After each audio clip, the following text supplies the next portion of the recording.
and welcome to Have Guitar. I hope you are doing great as always. We are continuing diving into the presets of the Helix Native VST plugin from line 6. I made a terrible mistake when I named this video series All the Presets, because I just now, like 30 minutes ago, realized that there is another factory folder full of presets, which means that there are not 128 presets in the Helix Native, which I've already recorded. There are 256 presets. So quite a massive bunch of presets, I would say. And that's great, of course, but the problem is that I have 2 days left on the trial of the Helix Native from line 6. No way that I will have time to record another 128 presets. So I'm sorry for the title of this video series now being somewhat misleading when I call it All the Presets, because what I will do, I will choose 32 presets from the second factory folder of presets here and showcase them to you, because that's what I will be able to manage within a time frame given to me by the trial version of the Helix Native. So here's how it's going to be done. The presets are divided into numbers and letters. You have 1 A, B, C, D, 2 A, B, C, D, etc. I'm going to choose one within each number series, so one from the ones, and you know what I mean. There'll be 32 presets showcased here, and I'll pick the one that I find the most useful or funniest or interesting or whatever comes to mind when I listen through them. And so it'll be 32 presets in this video, and I'm sorry, it will not be all the presets as promised, but I didn't know there were so many of them. Not so much I can do about that.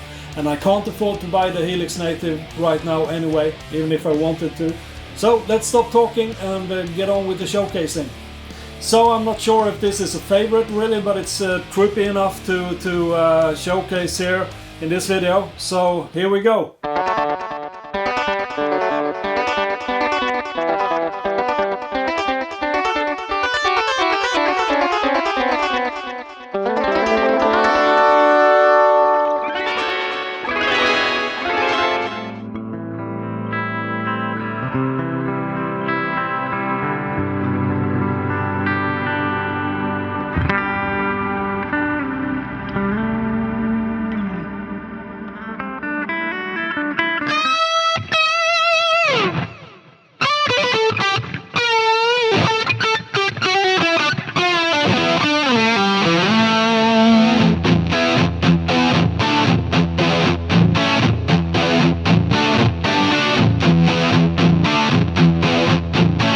Okay, so here's one preset. It's a little bit weird, but I think it could be useful if you tweaked it a little bit. It's behaving a bit strange right now, according to me. But you'll have to listen for yourself and see what you think about it.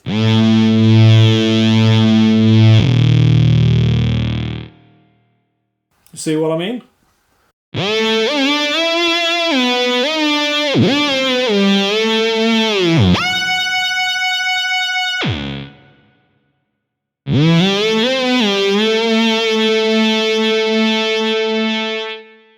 It has a tail that just won't shut up.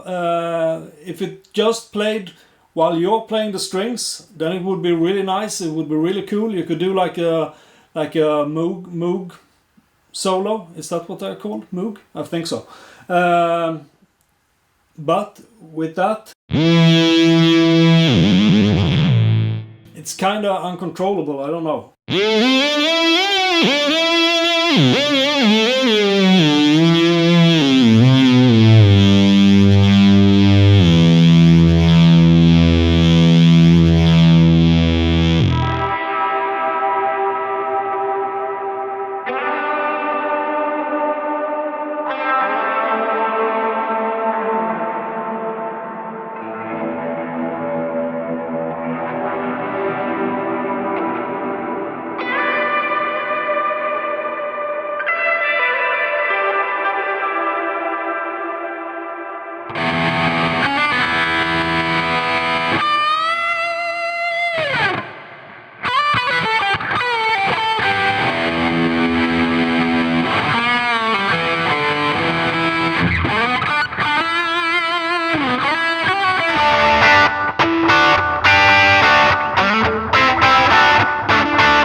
So the bass has also gotten some funny effect presets here in the Helix Native, like this one.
Alright, so that was the last preset from the Helix Native VST plugin from line 6. Sorry for the mess up with the number of presets, where I only thought there were one folder, but there were two actually. So this video was the best I could do. So a couple of words about the interface. It's graphical, it's drag and drop. I think it has a good potential, but a little learning curve, as most interfaces do though. I tried setting up a sound of my own from scratch. Worked a little while with that, but then I pressed some button and everything just seemed to go away, disappear. So I'm not sure if it's just me being stupid, not knowing exactly what I'm doing, but I mean, from a graphical interface I expect a warning before something disappears, like, do you really want to do this? No. Or maybe, as I've said, it's just me not knowing enough about how this software works. But that seemed a little bit dumb. As for adding IRs, your own impulse responses, I started doing that, but due to this fact with the preset thing that were more than I expected, I never came around to record a video of it. Anyway, you have 128 slots for third-party impulse responses. And then you drag the box into the signal chain, a cab box, and then you have some parameters for that one. And one of those is which of the third-party cabs or IRs you want to use. But they are only shown as a number, and I don't know why, because I've seen videos on YouTube where you see the actual name as you change that parameter. So probably me missing out something, but in the version I tested it wasn't that intuitive either. But obviously it's working, and it's working fine once you realize how to do it. As for stability, I would say that's quite fine. I've done over 160 recordings with the Helix Native. I've had 2 crashes. One was when I just activated one preset. The other one was when I activated all 32 active instances of the Helix Native, which is explainable by itself, I think. So the stability seems fine to me. So I did a little CPU load test. I figured that could be of interest to some people. I'm running with Reaper, Windows 10 and an Intel Core i7 4700 CPU. The start load with Reaper running and no channels added was around 6 to 8%. And then I added active instances of the Helix Native until I reached 50%. And the number of active instances I could have was 9. Then I hit 50%. I didn't want to go any higher, not that I thought it could crash the computer or the software in any way. I just didn't do that. But 9 instances of the Helix Native causes my CPU to go to 50% workload. Yeah, and as an overall, I think the Helix Native plugin is quite good. It's really nice, has some really nice sound. Has the possibility, you can use it for bass, you can use it for guitar. There are some presets that hints that you can do some really cool synthesizer like sounds with it. I think that's nice. It doesn't really compete with the Kemper, I think, because it doesn't really sound like a tube amplifier, not in my ears anyway. But with that said, it still sounds good. You could absolutely use it for recordings and stuff like that. The only drawback that I see, I think, is the price. I think it's a little steep, and that's the only thing I don't like about it, because it's a little bit expensive, I think. But I mean, if you like it, then it's worth it, right? So that's it. This is the end of the video. I hope you liked it, and if you do, please do subscribe to Have Guitar if you already don't. That'll give a good support for the channel, and as it grows I might get the opportunity to try out other stuff than just Kemper stuff. At least that's what I'm hoping. So please do, you'll have my eternal gratitude for subscribing, that's for sure. Do comment, do leave likes, that's also appreciated of course, and share the video if you have some on social media, or if you have a website or wherever, because that gives a good help for the channel to grow as well. And with that said, I don't really have anything more to add. You can follow Have Guitar on social media, of course. The links are in the description. Just want to thank all the new subscribers that have started subbing after the summer. Has been quite an increase actually, and we are heading for 400 right now, it seems like. That's just amazing. Thanks a lot, guys. Very appreciated, both to you new subscribers and to you who have been subscribing for a longer time. Always appreciated. Thanks a lot. That's all I have to say about that.